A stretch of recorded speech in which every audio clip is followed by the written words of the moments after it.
aku telah dewasa, tumbuh besar seperti lainnya. Matur suwun Mas Fuad, sedulur-sedulurku, adik-adikku, wassalamualaikum warahmatullahi wabarakatuh. Alhamdulillahirabbil alamin.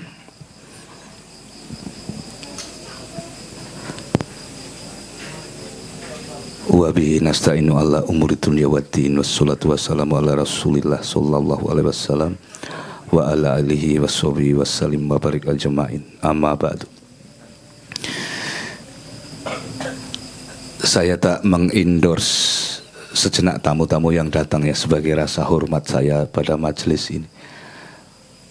Pertama adalah saudara saya Kang Husen, Mas Husen, ini warga kami. Kang sampean jumeneng berdiri. Hai, ki tulung dikeploki. Kenapa tak kon ngeploki? Saya kira Mas Husen kuwi selama hidup ora pernah dikeploki. Ya. Jadi lagi pengiki saya kira beliau itu mendapat kehormatan hidup itu ya. Itu benar-benar menghidupi loh. Atensi itu menghidupi. Kenapa beliau saya endorse pertama? Beliau itu yang selama ini memasak untuk kita bernama nasi bungkus itu. Ya.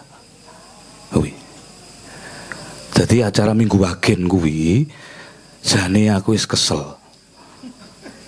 Cuman nek ora ono sing pesen nasi bungkus lah kuwi persoalan.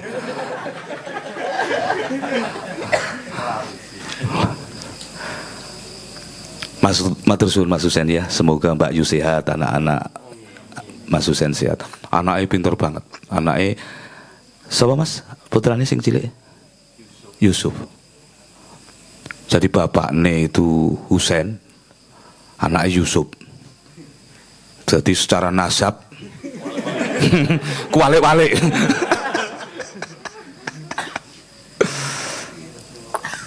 Jadi ngene-ngene kuwi nek ora direstui tangga berat lah. Ya. Jenengan ngetop ning kono-kono nek tanggamu ki ora tresno karo kita. Ya selalu ada pasti bias-bias kecil jenenge wong tetanggan, tetapi sak iso-isone izin tangga itu penting. Ya. Ojo sampean ngetop ning kampung, ning njaba ning kampung ora disana. Saya itu bangga bukan karena saya laris ceramah di luar. Kalau itu sudah jelas lah. Kemlindi wae lah. Tetapi saya ini laku di kampung. Angger ana pitulasan kuwi mesti sing tau sih aku ya, Kang. Aku ngantek sengit lho kuwi. Ora dibayar. Aku jane ora apa-apa, mung ora dibayar kuwi sing membuat aku ki ora ikhlas. Senang dicintai tetangga kanan kiri. Anak-anak kecil hampir semuanya manggil saya Pak D. Dan saya selalu dekat dengan anak-anak kecil itu karena ibunya cantik-cantik. Termasuk anaknya Kang Husen yang namanya Yusuf itu. Itu matanya itu penuh inisiatif itu. Ketika saya melatih 17-an untuk mereka, dan itu gaung di hati mereka sampai saat ini loh. Yusuf itu salah satu bintangnya. Jadi latihan itu bisa misalnya jam 5 sore gitu, dia jam 1 itu sudah kemari. Jadi ngerepoti banget bocah. Dan ora sopan. Anu. Kok ngene, "Assalamualaikum Pak Pri." Iki anake sapa te bocah iki? Loh, sapa le jenengmu? Saya Yusuf, Pak. Kemaki men kowe. Kowe putrane sapa ta? Pak Husen, Pak. Lah arep ngopo rene? Saya mau diskusi sama Pak Pri. Kelas piro Kang anakmu kae, Kang? Kelas 5. Kuwi salah sekolah ndak kira kuwi? Yang diskusikan itu adalah dia akan mempresentasikan sebuah redaksi untuk negara gitu, karena itu 17 Agustus. Nah, jahe juga Kang Husen ya. Sesuk tambahno sambel Kang. Heeh, sambelmu kurang pedes. Bukan kurang pedes ora ono. Ya, tapi regane tetep. Berat. Iki kiai makelar ini ya. Terus sedulur-sedulur kita yang rawuh ada nggak di majelis ini di Kalasan? Yang Kang Husen kenal? Oh. Oh, Ibu RW. Bu RW. Bu RW jumeneng, Bu RW. Ya. Keplok. Ya. Ini Ibu RW kami. Ya. Asmane Bu Ruruh, Pak Ruruh, suami beliau itu RW kami. Ini juga tokoh fenomenal di sini karena beliau itu terapis kesehatan. Saya termasuk pasiennya. Jadi kami bekam setiap bulan sekali lewat Pak Ruruh ini dan bayar. Itu yang kami sesali itu. Tapi tetangga itu harus saling menghidupkan, ya. Kena tonggomu di produk, aja sampai tonggomu tawa karo kowe, mbok tuku. Wis to, percaya. Nek kowe jek kere, mesti tambah kere kowe. Karena duit sithik. Wis aja wedi soal ngene iki, aja wedi. Ya, terus adik-adikku iki Dika, ya santri-santri kok liyane kenal dhewe-dhewe dik. Kita akan tambah satu lagi Dika, kurang ngerti apakah ini nanti menjadi bagian kontribusimu. Ben edok-edok iki pertemuane wong soleh gitu ya. Sebelum kita mulai ada sholat isya berjamaah di sana. Ah, tugasmu ngimami. Kowe aja ngaku santri nek kowe ora. Aku mau wanek-wanek ngimami bacaanku salah. Mbuh kabul mbuh ora salatku kami tadi itu ya wis kuwi siale jamaah di belakangku. Terus ana Dwi sing selalu hadir ya. Dwi. Engko tekamu dikasih le, ngepel-ngepel WC. Oh kuwi berkah gede. Kopingho itu waktu ke India belajar yoga langsung pulang di hari itu karena kurikulumnya hanya untuk nguras WC. Pertama kali datang ya. Ya. Langsung pulang dan mendapat enlightenment. Jadi aku di rumah adalah pembersih WC yang agresif. Oh berat loh, kowe ngresiki kotoranmu dhewe berat. Apa meneh ngresiki kotorane dhewe kadang-kadang kita ini malas. Jajal delok tulisan-tulisan paling tipikal di WC-WC umum kayak itu tulisan yang sangat menghina sebetulnya. Karena redaksionalnya itu sungguh mencerminkan siapa kita. Habis kencing harap diguyur. Kuwi platform. Ya bagus. Platform itu. Karo uyuwe dhewe aja kita nggak tertib loh.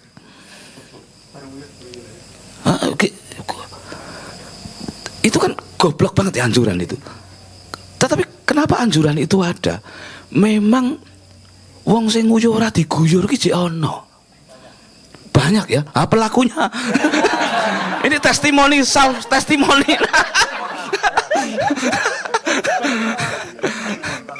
Jangan tenan kuwi. Jadi begini saja pakai instruction loh di Indonesia itu. Ya bukan di Indonesia, kita tidak perlu tidak menyemangati negara kita. Karena Mas Pras kuwi nggawa tim. Oh ya, Mas Pras tanggal berapa Gus? 29 itu akan mengajar di kelas BGS di sini dengan saya. Harganya aku rasa melu ora kuat. Terus kowe tak gratis ini iki spesialis duafa malam ini. Rupa-rupane kan wis ketok ngono kuwi mulakno tak undang sing ning ngono. 2,5 itu harga sangat khusus ya karena Mas Pras ini honornya ya premium lah di Jakarta itu, kami ini premium lah. Oh iya dia Pertamax. Oh aku malah wis aftur nek aku. 2,5 juta besok itu 2 hari, ya 2 hari. Tetapi besok itu mau ke Jogja. Beliau itu harganya berapa Gus di Jogja?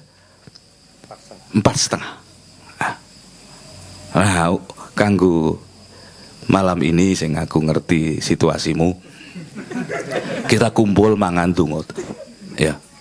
Aku mau ngarep dongamu. Karena kesusahanmu itu. Ya.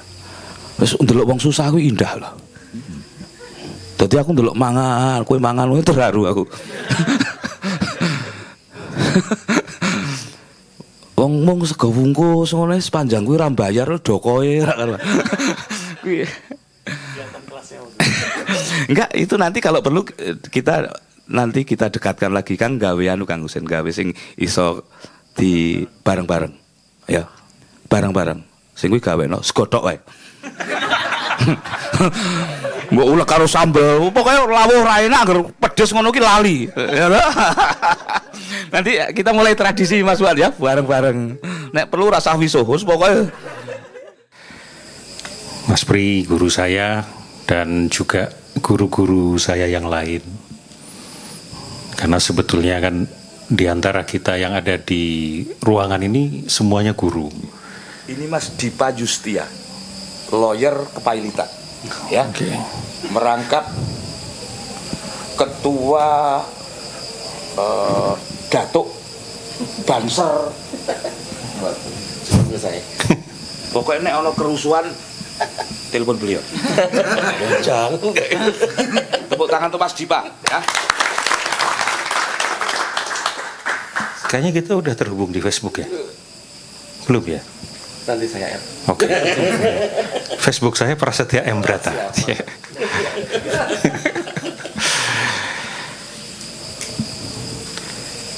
Saya baru tahu topik malam ini virus kreatif itu 2 hari yang lalu. Ketika Mas Pri mengunggah poster virus kreatif. Wah. Dan sampai sekarang pun juga belum menyiapkan materi. Jadi untuk menunjukkan kreativitas saya, ceramah itu bahannya apa? Maka mohon ada 3 penanya dulu. Oke. Monggo, siapa yang mau bertanya? Atau saya boleh bertanya dulu enggak? Ya, silakan. Gini Pak Brata, siapa ini? Saya memanggilnya ini. Pak Pras ya. Saya punya. Oke. Pak Brata, tadi kan tentang kreativitas ya. Pak Pri tadi menjelaskan kreativitas akal dan batin, hati-hati ketika kita bergurau karena itu bisa jadi bisa terjadi baik itu negatif atau positif. Nah, apakah yang dimaksud di sini kreativitas ini yang dimaksud adalah prasangka? Ketika kita berprasangka, apakah ada hubungannya juga dengan sugesti gitu? Kita mensugesti diri kita sendiri, apakah itu termasuk ke alam kreativitas kita? Ketika kita mulai mensugesti diri kita nih, saya cantik gitu ya. Itu kan iya kok enggak gitu. Apa itu sugestinya enggak nyampe atau gimana? Atau misalkan saya bisa atau kadang gini. Saya lihat orang itu kayaknya kan ada prasangka dan ada sugesti tersendiri yang masuk ke kita. Apakah itu tarafnya ke kreativitas itu, Pak? Oke, ya. Itu pertanyaan dari saya. Mungkin ada lagi yang lain. Saya tampung 1 pertanyaan, 2 lagi, monggo. Silakan yang mau bertanya di sebelah sini. Jadi berkaitan dengan kreativitas tuh biasanya dikaitkan dengan seni. Dan apabila kita melihat seni itu setiap orang tuh bebas mengapresiasikan sesuatu. Cuman di sini bagaimana kita membatasi kebebasan itu. Dalam artian kita boleh berseni, kita boleh mengungkapkan apapun yang kita mau, tapi kita tuh harus tahu batasan-batasan. Nah, batasan-batasan untuk konteks apa dalam kita menyampaikan atau berapresiasi itu. Terima kasih. Terima kasih Mbak. Tepuk tangan. Oke. Satu lagi nih. Ini yang cowok nggak ada yang mau nanya ini. Oke. Yang depan di depan. Oh Mas Golib. Oh Mas Golib, silakan Mas Golib ya. Beliau ini orang keren ya Kang. Beri pengantar. Sebentar, Lip, kamu berdiri. Ya. Ini fotografer yang baru saja melawat ke Prancis karena kemenangannya. Ya.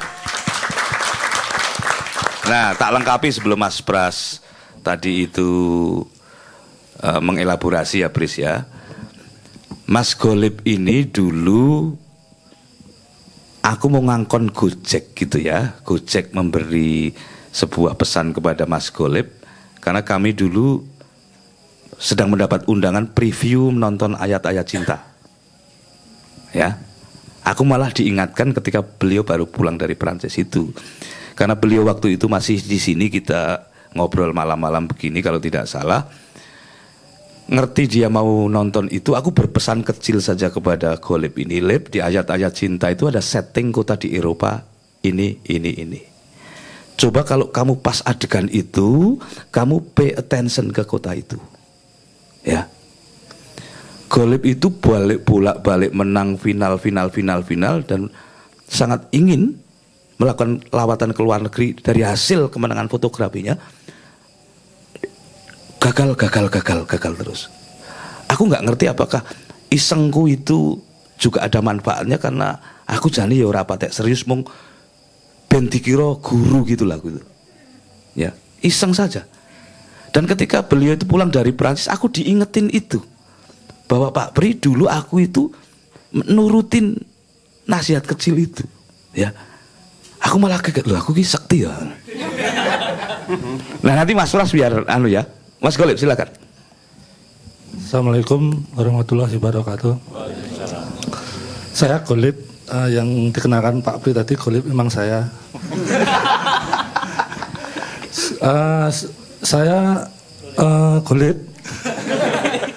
Jadi gini, saya tuh bekerja sesuai dengan bidang pengennya gitu, tapi kenyataannya kerja by accident. Istilahnya kerja karena terpaksa. Saya lulusan elektro, tapi kerja di foto, nggak ada hubungannya. Dan itu pun malu karena tetangga. Kuliah kok nggak kerja-kerja. Makanya saya sempat kayak Sidul, punya Win. Sekarang saya Win sekarang. Dan saya kerja bukan di bidang saya elektro. Saya kerja karena by accident. 2006 gempa Jogja, 2010 Merapi. Nah saya jadi wartawan saat itu, jadi fotografer. Itu atau karena motivasi atau by accident, itu aja sih sebetulnya. Salah atau enggak? Takutnya saya salah. Terima kasih. Assalamualaikum warahmatullahi wabarakatuh. Terima kasih Mas Golib. Karena sudah mengacungkan tangan ya, monggo.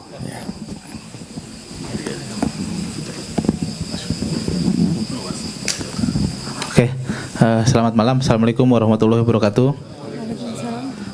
Mumpung kesempatan yang langka ada Pak Pras, saya ingin bertanya Pak, terkait dengan tema kita kan virus kreativitas, yang mana saya meyakini betul bahwa di era kita yang katanya 4.0, kompetisi yang begitu ketat itu, saya merasa yakin bahwa kreativitas adalah salah satu kunci gitu loh. Karena ketika kreativitas itu muncul, persaingan yang selama ini misalnya kayak jualan tuh persaingan harga apa semua, itu menurut saya bisa dinihilkan gitu loh dengan kreativitas seperti itu.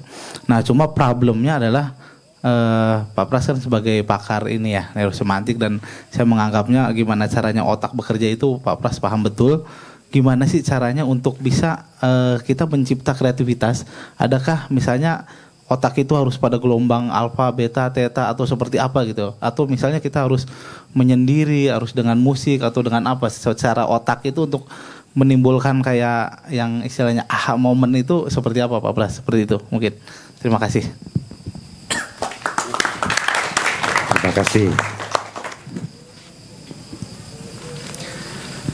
Kreativitas itu bukan soal seni. Kreativitas itu juga bukan soal gelombang tertentu. Kalau nggak kreatif itu bukan manusia.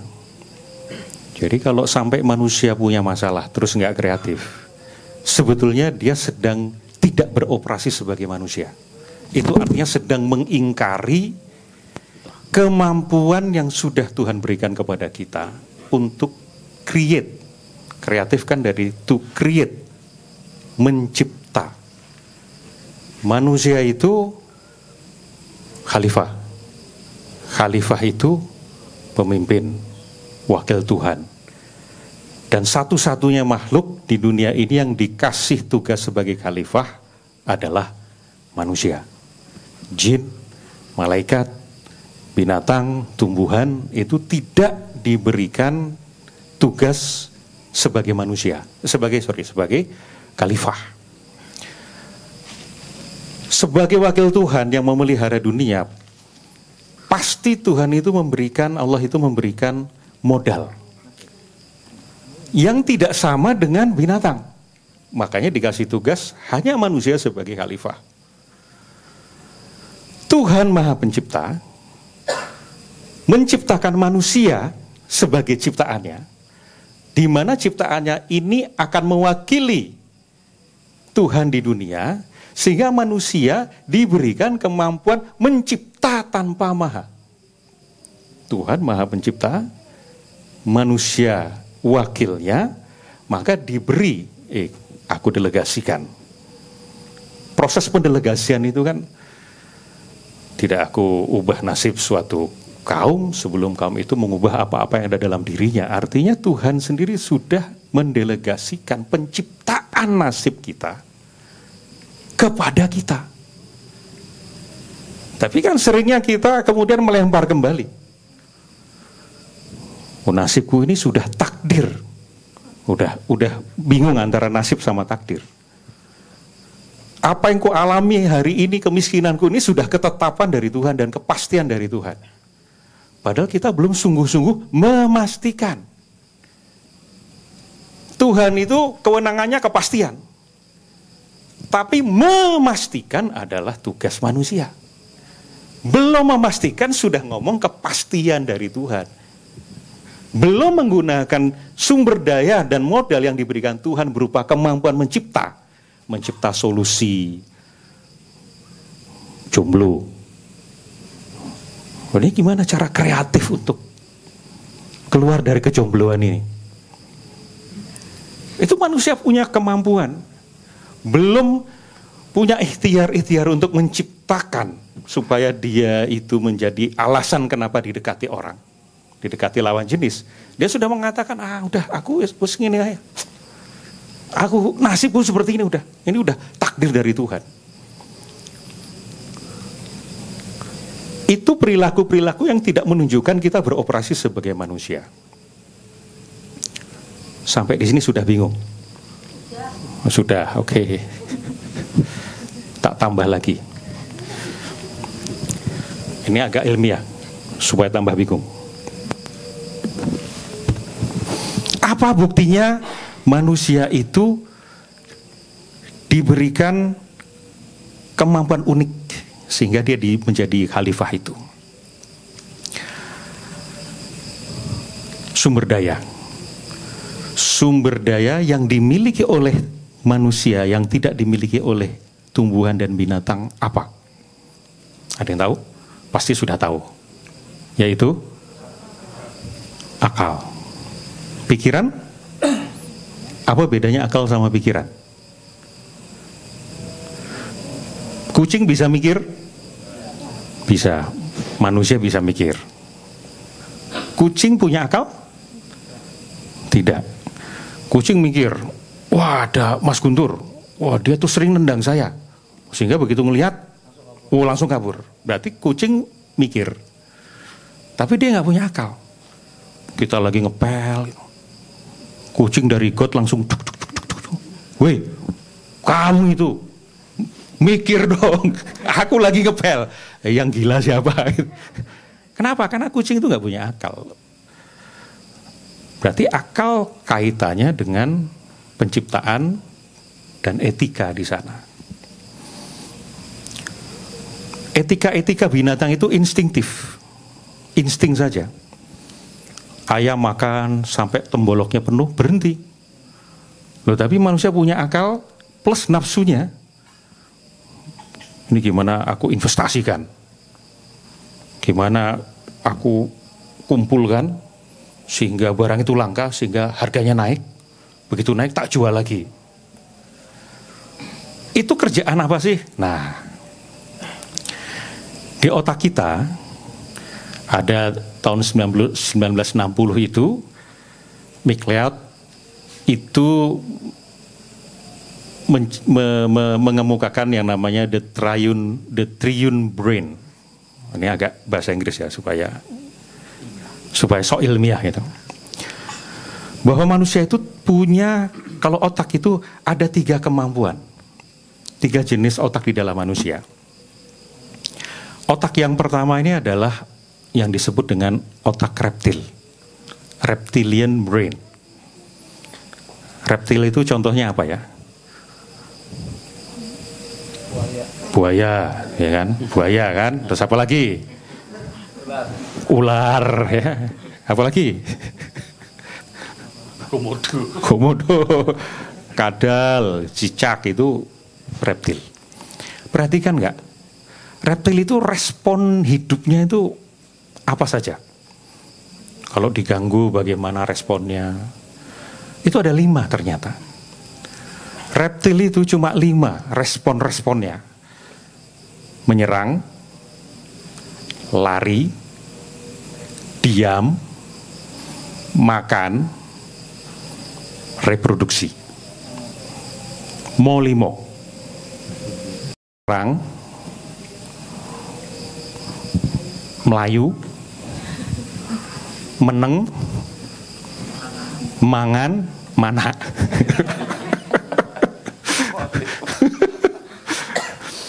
Nah, sehingga perhatikan kalau kadal, buaya itu kalau diganggu itu responnya itu nyerang atau lari atau diam. Sehingga kalau kita manusia hidup kita kerja, apaan itu cuma 5 ini. Kerja itu ya kalau ada masalah nyerang, marah-marah, gebrak meja, atau lari, atau diem. Penderitaan kantor jangan dibawa kemari. Atau urusan kerja itu hanya untuk makan dan kemudian untuk mana dari istri pertama nambah lagi istri kedua sampai 4 sesuai syar'i. Ya sebetulnya kita beroperasi setara kadal. Ada masalah kita nyerang atau lari itu setara kadal kita. Maka tadi pagi kan waktu kita ngobrol dengan bapaknya Asti yang militer itu kan di situasi perang itu hanya ada survival. Itu artinya apa yang beroperasi? Otak reptil dibunuh atau terbunuh. Membunuh atau terbunuh. Yang namanya rasa itu udah. Bayangkan kalau anaknya terbunuh, istrinya terbunuh, orang tuanya terbunuh. Perang Ambon misalnya, perang Poso, perang Afghanistan, perang Bosnia. Itu orang disuruh mendengarkan rasa kasihan dalam dirinya itu udah nggak. Wah dendam, yang ada dendam. Gampang sekali bunuh orang. Itu diceritakan oleh bapaknya Asti. Nah maka masyarakat yang diciptakan, didesain untuk berperang, caranya adalah ditumbuhkan reptil-reptil dalam dirinya. Kasih makan. Demo kasih makan dulu. Supaya apa? Wah. Dibuat generalisasi, stereotyping, labeling. Sehingga kalau bukan kayak kamu, itu artinya musuhmu. Itu kita itu sedang dikadali oleh mereka-mereka yang punya kepentingan dan menggunakan frame agama. Ini kan tadi kan kita bicara tentang ilmu intelijen kan, karena saya juga belajar di situ juga. Jadi hati-hati kita dikadali. Kita sedang diupayakan supaya kita beroperasi seperti kadal tadi. Itu otak yang pertama. Ini sampai jam berapa sih, Bang? 15 menit aja kira-kira. Ini kita nunggu jamaah bubar. Biasanya pun tuki jam 1 langkung 1/4. Otak yang kedua, yang disebut dengan otak mammalian, mammalian brain, limbic. Kalau tadi reptilian brain bisa disebut juga dengan otak primitif, sering disebut juga dengan dinosaurus. Ya, karena memang itu jenis-jenis reptil purba kan itu. Mammalian. Kalau reptilian tadi responnya adalah untuk to survive, untuk bertahan diri, bertahan hidup. Maka mammalian itu untuk to feel, merasa, perasaan. Sehingga perhatikan mamalia, contohnya apa? Monyet ya kan, terus contohnya apalagi? Nggak ada yang mau jawab. Oh, kambing, kucing, harimau, itu mamalia. Kalau ada anak cicak kan reptil ya. Anak cicak ini, kita ambil anak cicak di depan ibunya. Kemudian kita ambil gunting, kita gunting dua itu anak cicak. Kemudian anak cicaknya mati. Apa respon ibunya? Biasa saja, karena nggak punya perasaan. Tapi kalau ada harimau sedang menyusui dua anaknya, satu anaknya kita ambil, kemudian kita bunuh dia pakai gergaji, yang mati ada dua, nah, anak harimau dan kita. Kenapa? Karena harimau itu marah, semarah-marahnya anaknya diganggu, karena mammalian punya emosi di sana, marah, nesu. Sehingga kalau ada masalah, respon kita cuma baper. Ada masalah itu cuma marah, sedih, cuma baper aja. Maka sebetulnya kita sedang tidak beroperasi sebagai manusia. Kita beroperasi setara asu.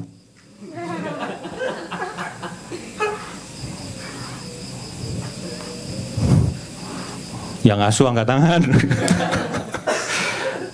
Karena yang aktif adalah mammalian brain. Nah, sampai di sini apa bedanya kita sama binatang? Bahkan ada yang lebih rendah dari binatang, namanya zombie. Kita bekerja siang malam, seperti kering kosong, hanya ikut, itu zombie. Gak ada isi, gak ada ruh.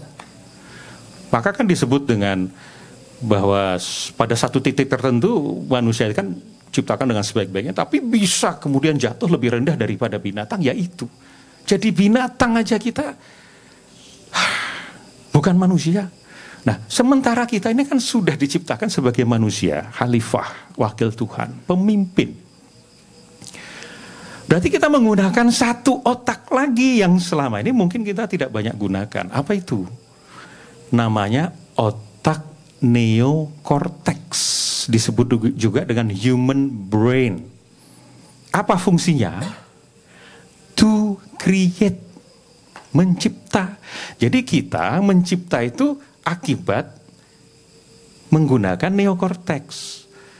Kita bisa menciptakan apa yang belum pernah ada, kemudian kita ciptakan dalam pikiran kita sebagai ciptaan pertama. Nanti kita bisa mewujudkan sebagai ciptaan kedua, sebagai realitas. Contoh, ini tadinya kosong nih rumah, ini kosong tanah kan. Mas Pri kemudian menciptakan dalam pikirannya, ini tanah kosong, nanti akan aku dirikan ini. Menggunakan neokortex. Coba kalau menggunakan asu tadi. Oh, ini tanah nih kosong kok nggak ada yang ngerawat ini. Wah, apa ini? Marah-marah aja. Nggak tercipta ini tempat ini. Maka kita menciptakan segala sesuatu dengan kemampuan kita mencipta. Contoh sederhana. Ada pulpen atau bayangkan spidol. Pernah ngelihat spidol? Coba hadirkan kembali gambar spidol dalam pikiran Anda. Sekarang buat bentuknya membesar 1 meter. Mampu? Nah, ada di dalam pikiran Anda? Itu neokortex. Kemudian normalkan kembali dan kecilkan jadi 1 cm. Mampu? Nah, itu neokortex kerjaannya. kembalikan normal. Sekarang warnanya diubah, bukan yang seperti Anda lihat sebelumnya. Warna tutupnya ubah, warna batangnya ubah, warna tulisannya ubah, nggak kayak yang tadi. Tercipta dalam pikiran Anda, itu neokorteks. Nah sekarang, berarti di sini lulus jadi manusia. Karena sudah, alhamdulillah. Tapi baru tingkat pertama. Coba bayangkan secara neokortek, Kang Dur itu ganteng. Itu halu.